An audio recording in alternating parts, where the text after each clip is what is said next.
I'm Isha Kim Kibal. I am 10 years old.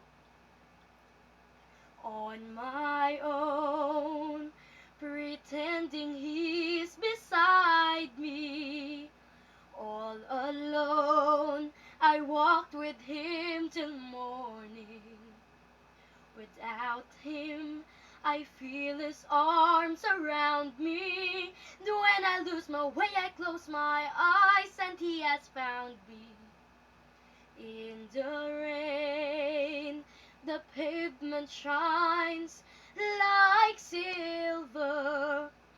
All the lights are misty in the river.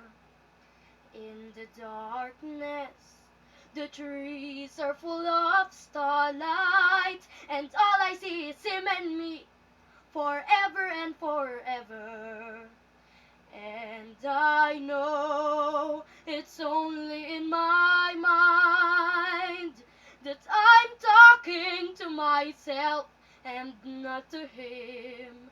And although I know that he is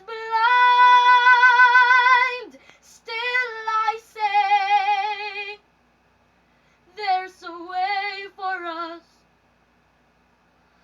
I love him, but when the night is over, he is gone. The river's just a river. Without him, the world around me changes. The trees are barren everywhere, the streets are full of strangers. I love him, but every day I'm learning. All my life I've only been pretending. Without me, his world will go on turning. A world that's full of happiness that I